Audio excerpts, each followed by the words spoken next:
Aku punya lagu baru untuk kalian. Dengarkan kalian ya.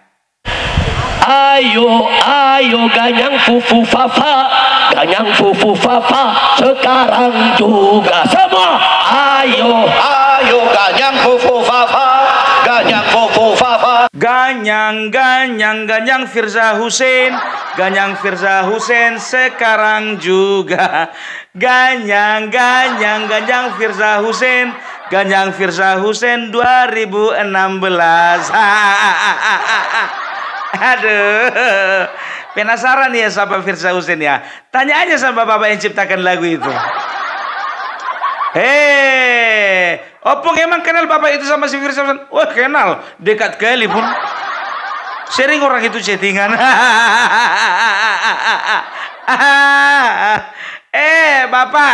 Bapak itu kan sebagai pemimpin agama. Kalau nggak salah itu adalah acara Maulid Nabi, di mana acara itu harusnya berjalan dengan khusyuk, berjalan dengan dengan tenang, berjalan dengan damai, kan begitu Pak?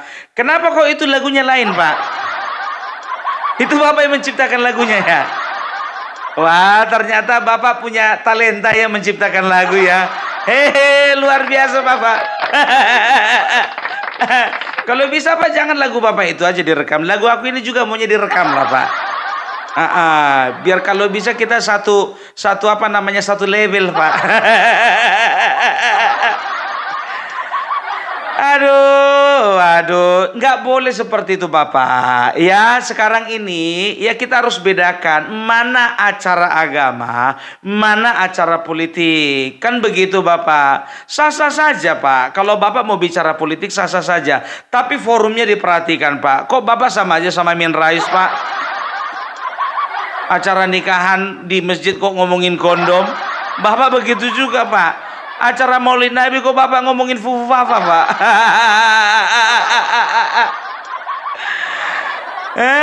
Ku perhatikan juga orang-orang situ semuanya waktu Bapak nyanyikan lagu itu. Orang itu nggak semuanya Pak simpati. Ada memang, ya kan? Ada memang yang langsung dia langsung responsif, ya kan? Tapi nggak semua. Karena aku tahu semuanya itu tadinya ingin melihat bagaimana Bapak di dalam casing yang baru, Bapak di dalam nuansa yang baru. Bapak itu membawakan warna yang baru. Ya karena aku tahu orang-orang di sana juga kepingin lihat, ya Bapak setelah sekian lama, apakah sudah lebih damai, apakah sudah lebih tenang, apakah sudah bisa lebih memberikan aura positif. Itu harapan mereka Bapak, bukan malah ngomongin fufu fafa. Tapi Bapak berkaca dulu Pak, ya sebelum kita menjelek-jelekan orang, pernah nggak kita berbuat jelek? Semua orang Indonesia Pak, hampir semua tahu mengenai Bapak dengan Firza Husein. Ya, tahun 2016 ya beredar chat mesum di salah satu kalau tidak salah di salah satu bukan aplikasi sih, di salah satu komunitas ya, ada komunitas online, ada chat mesum ya, sampai tahun 2017 ya Bapak ditetapkan sebagai tersangka beserta juga Firza Husein Pak, karena kasus apa Pak? Kasus chat mesum. Ya ingat tuh Pak, kami semua nggak lupa, kami diingatkan kembali. Karena menurut kami itu adalah fufu fafa yang sebetulnya. Pokoknya orang-orang yang mencoba-coba menjelekkan, memfitnah pemerintahan, ya kan, itu adalah fufu fafa yang sebenarnya. Lalu 2017 apa? 2017 Bapak lari kan ke Arab Saudi. Bapak 2017 ke Arab Saudi dan akhirnya kepolisian memberikan status DPO. Ya. Dan ternyata apa? Ternyata Anda memohon-mohon untuk melakukan rekonsiliasi kepada pemerintah. 2017 zaman Joko Widodo itu, Pak. Dan aku nggak tahu apa yang jadi pertimbangannya. Akhirnya kasus chat mesum Bapak itu ya ternyata di SP3. Apa itu SP3? Surat perintah penghentian penyidikan. Iya, ya kan, masih ingat kan Pak, 2018 di SP3 kan. Ternyata apa? Bapak pulang. Setelah Bapak pulang tahun 2020 dibuka lagi kasus chat mesum itu, Pak.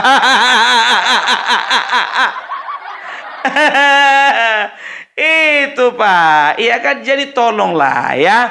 Kalau kita diri kita pernah kotor, jangan pernah kita hakimi orang berbuat kotor gitu loh. Dan itu juga belum tentu benar Bapak. Belum tentu benar.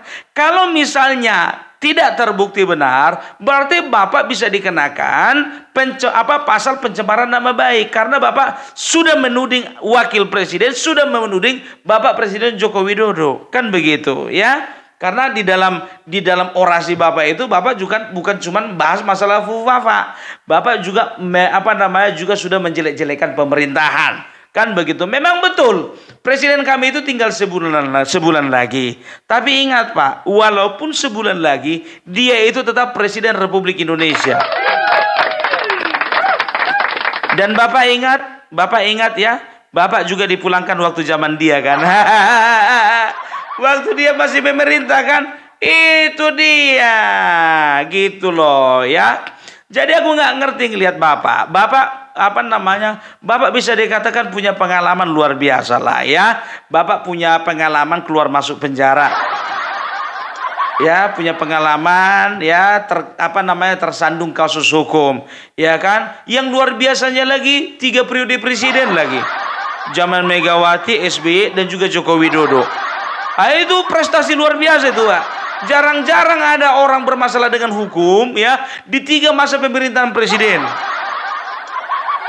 Kurasa Bapak orang satu-satunya. Gitu loh ya. Jadi bagi yang belum tahu, yang pertama tahun 2003. 2003 itu Bapak ini ya dijadikan tersangka oleh karena tindakan pengerusakan tempat hiburan ya. Ingat Pak, penutupan tempat hiburan itu bukan ranahnya Bapak, itu ranahnya Satpol PP dan juga kepolisian. Maka tahun 2003 Bapak divonis 7 bulan kan? Ah itu dia. Baru 2008 Bapak ini juga terkena kasus pengeroyokan ya, mengarahkan massa untuk melakukan pengeroyokan. Di mana? Di Monas. Waktu itu ada aksi yang dilakukan oleh Aliansi Kebangsaan dan Keyakinan dan Kerukunan Beragama dan Berkeyakinan ya. AK2B2 ya. Jadi waktu itu masa Bapak terprovokasi ya, masa Bapak provokasi mungkin lebih tepatnya untuk melakukan penyerangan terhadap massa yang ada di Monas. Oleh karenanya Bapak kena lagi 1,5 tahun kan. Itu dia. Dan juga ada 3 kasus lagi ya, yaitu kasus kerumunan di Petamburan, Megabendung, dan juga kasus swab test di Bogor ya. Jadi kalau bisa dikatakan Pak, nggak semua kami orang bodoh Pak. Nggak semua kami orang bodoh. Kami netizen pintar, rakyat sudah pintar. Ketika Bapak keluar, kami akan melakukan perbandingan. Bagaimana Bapak yang dulu dengan Bapak yang sekarang? Oh ternyata nggak ada rubahnya, tetap sama. Gitu loh. Aku nggak berbicara masalah keyakinan Bapak. Aku nggak berbicara mengenai status Bapak sebagai ulama yang melekat di Bapak. Tidak. Sebagai pemuka agama, ya kami wajib untuk menghormati semuanya. Wajib. Tapi ketika Bapak sudah masuk ke ranah politik, berarti Opung Parbelak juga berhak dong untuk mengomentari.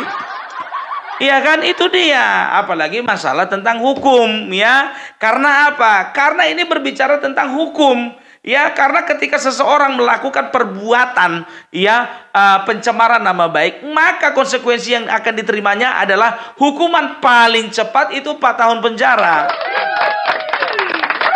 Karena apa? Terbukti memberitakan ya atau menyebarkan berita bohong gitu loh ya. Jadi jangan pernah kita menyebarkan berita bohong kalau kita belum tahu kebenarannya Pak. Karena Bapak nanti undang-undang ITE harus kujelaskan Pak, harus gua ajar-ajari lagi. Itu dia. Ingat Pak, rekam jejak Bapak juga nggak bagus. Ya, kecuali kalau rekam jejak Bapak bagus ya kan. Bapak sebagai seorang katakanlah seorang politisi yang berdasarkan agama, ya kan, nggak apa-apa, nggak masalah, ya kan. Tapi ketika sudah masuk ke dalam ranah politik, Bapak, kurasa itu nggak elok lah, ya. Karena apa? Mencampur adukan agama dengan permasalahan politik bangsa ini, aku rasa nggak elok, ya. Kenapa kalau misalnya NU bisa? NU kan dalam rangka bukan untuk menjelek-jelekan dan juga bukan untuk menyerang siapapun. Aku di sini tidak membela NU karena apa? Karena mungkin NU juga, ya, kiai-kiai NU, penceramah-penceramah NU, ya, itu sama dengan hati kami, Pak. Kami risih dengan orang-orang yang menyebarkan berita-berita bohong yang cenderung memecah belah dan juga merusak kerukunan antar umat beragama. Itu aja sih, Pak, masalahnya, ya kan? Sekarang kenapa Bapak berbuat seperti itu? Ya? Bapak kenapa, Pak? Bapak kenapa? Apa masih sakit hati ya? Jadi ku bilang sama kalian kawan-kawan, ya, kawan ini ya melakukan hal-hal tersebut, ya, itu ada berbagai macam motivasinya, ya, ada berbagai macam motivasinya. Yang pertama, ya, mungkin Bapak ini ingin menunjukkan kekuatannya yang udah gak seberapa itu. Ya kan? Ya udah gak seberapa, karena apa? Karena pentolan-pentolannya udah masuk ke Kim Plus.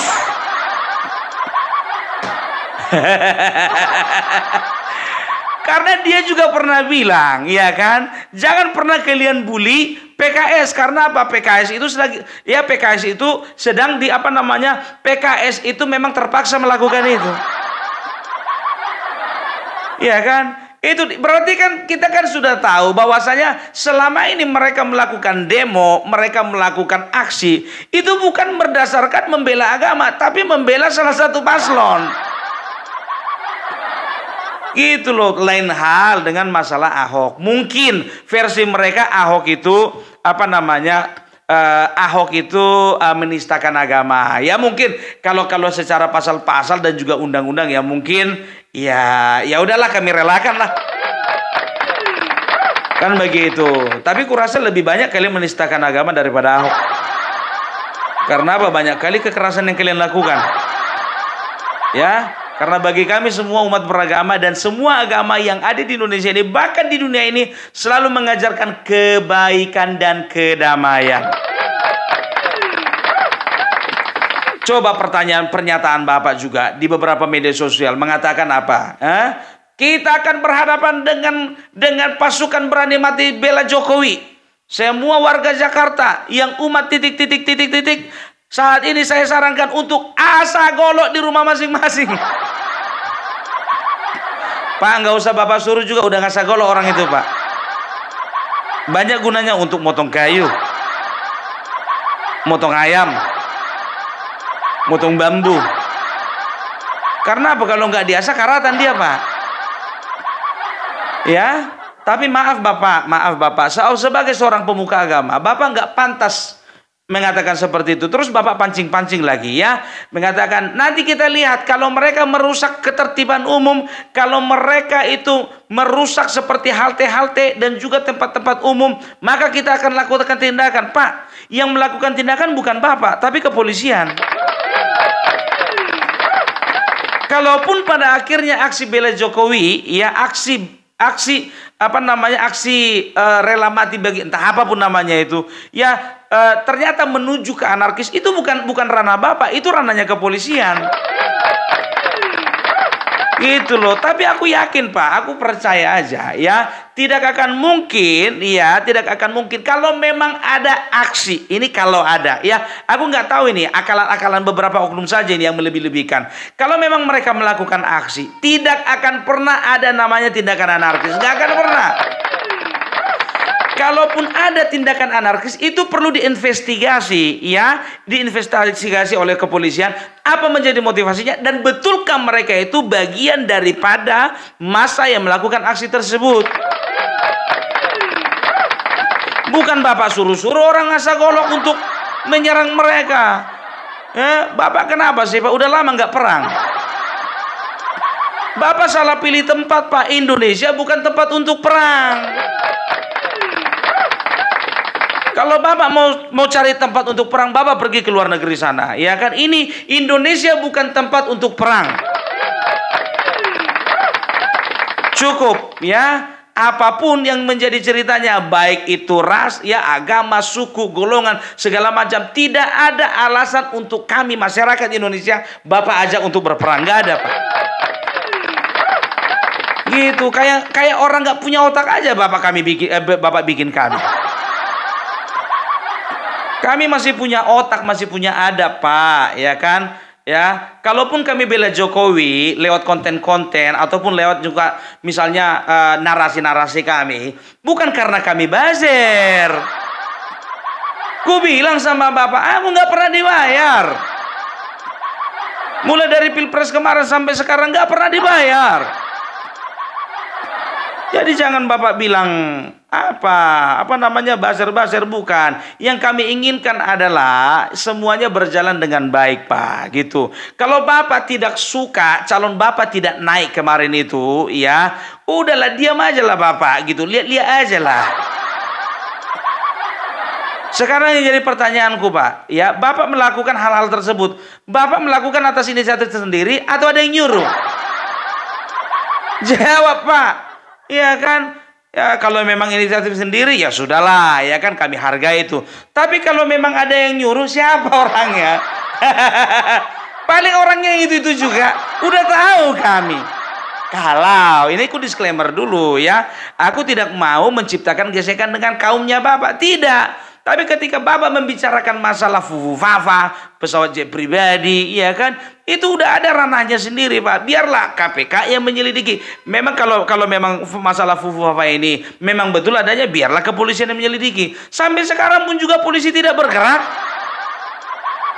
Kan begitu. Sekarang begini, terlalu bodoh polisi tidak melakukan penangkapan kalau memang akun fufu-fafa itu nyata-nyata benar-benar miliknya Gibran Rakabuming Raka. Oh, nggak bisa kau bilang gitu, Opung Parbelak, dia itu kan anak presiden. Ya, buktinya Kaesang ya didesak untuk memberikan klarifikasi mengenai mengenai pesawat jet pribadi. Akhirnya apa? Dia datang sendiri kan tanpa ada surat panggilan dari KPK. Ya kalau memang dia lakukan, dia gentleman gitu loh. Aku yakin Gibran itu bukan orang pengecut, ya. Apa takut Bapak karena Gibran itu anti intoleransi? Jadi tahu enggak kalian, aku jujur aja ngeliat kawan ini, kurasa gerah kawan ini. Karena apa? Gibran nyata-nyata melakukan tindakan ya yang betul-betul melawan intoleransi selama dia menjadi wali kota di kota Solo. Yang pertama masalah penutupan gereja. Ada beberapa gereja di Solo, biar tahu kalian, yang ditutup, dilarang untuk beribadah. Akhirnya apa? Dia buka sendiri pelangnya, dia copot itu larangan beribadah itu, dan tahu ya, dia bantu untuk masalah pengurusan izin gereja tersebut. Setelah itu apa? Ya, festival, kalau tidak salah itu festival budaya yang dilakukan atau dilaksanakan oleh teman-teman kita dan saudara-saudara kita oleh yang dari suku Tionghoa, ya. Dan tahu kalian, oleh karena mereka ditakutkan mendapatkan intimidasi, akhirnya apa yang dilakukan Bapak Gibran ini? Ya, dia parkirkan mobil wali kota, mobil dinasnya itu parkir di acara festival itu sebagai tanda bahwasanya dia juga hadir dan dia juga ambil bagian dalam pengamanan tersebut.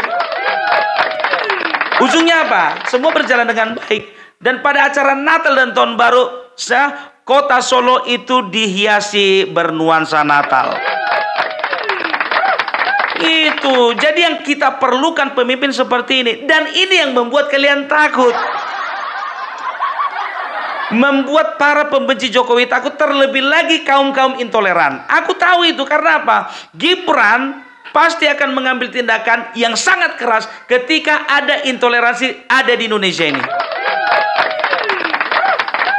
Itu aja sih sebetulnya. Jadi kalau aku bilang ya udahlah, kami hanya mengingatkan Bapak, jangan kejadian yang ada di Monas itu terulang lagi, Pak. Iya kan? Kan Bapak waktu itu 2008 itu Bapak terkena pasal mengenai pengarahan massa untuk melakukan tindakan kekerasan.